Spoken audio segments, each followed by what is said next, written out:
کیا ایک وبا ہے بھائی، وبا میں نے کہا وبا ہے، وبا سے تھوڑا ذرا دور ہو جائے۔ رکھا ہوا ہے وہ یوٹیوب چینل بنانے جا رہے ہیں، ہمیں وبا کہہ رہے ہیں۔ چیف جسٹس نے کہا ہے مجھے بھی چاہیے کہ یوٹیوب چینل بنا لوں، تو کیا کہتے ہیں سر؟ ہمیں وبا کہہ رہے ہیں۔ اسی بات ہے نا، وہ اپنے لیے تو وبا نہیں ہوتی نا۔ سر آپ نے جیل کے سامنے پریس ٹاک کرتے ہوئے کہا ہے کہ ہمیں رپورٹس ملی تھی کہ عباد فروق خودکشی کر رہے ہیں، اگر خدا نہ خواستہ عباد فروق کو کچھ ہو جاتا ہے، اگر قتل کر دیا جاتا ہے تو وہ ان کے پاس ایک موقع نہیں مل جائے گا کہ بولیں گے کہ ان کے وکیل نے خود کہا کہ وہ خودکشی کرنا چاہے تو والی بات میں نے کبھی نہیں کہی۔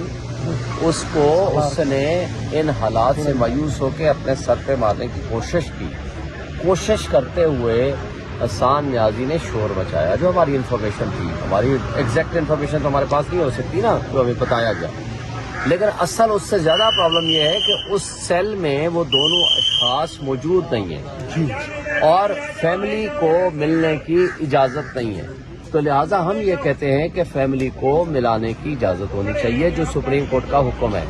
سپریم کورٹ کے حکم کی روشنی میں فیملی سے ملاقات کرائیں، ان کی خیریت معلوم کریں اور لوگوں کو اس کی خیریت بتائیں۔ ہم یہ کہنا چاہتے ہیں، یہ مطلب تھوڑا ہے کہ آپ ان کو اٹھا کر غائب کرتے ہیں اور ان کے بارے میں بتائیں کچھ نہیں۔ کچھ ہو گیا تو اللہ نہ کرے، وہ کیوں کریں گے؟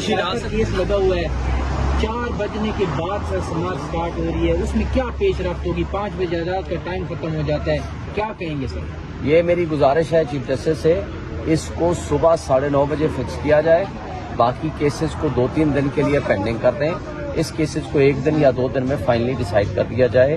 یہی اس کا حل ہے، کیونکہ اگر آپ 3:30 یا 4 بجے کیس کو سٹارٹ کریں گے تو پھر ظاہر ہے اینڈ لیس یہ ایک میٹر ہوگا اور جلدی ڈیسائیڈ نہیں ہو پائے گا۔ سر کیا آج کہیں گے دیکھیں ابھی آرگومنٹ سٹارٹ ہوئے ہیں، ان کے پاس کوئی ریزننگ نہیں ہے، ان کے پاس کوئی وجہ نہیں ہے کہ آپ اس سائفر کیس کی بنیاد ہی غلط ہے، یہ کیس بنانا ہی غلامی کی بدترین مثال قائم کرنا ہے۔ عمران خان جس نے اس ملک کی سلامتی اور خود مختاری کا دفاع کیا، اس کو آپ نے مجرم بنا دیا۔ جس نے کہا تھا شہباز شریف بیکرز آر ناٹ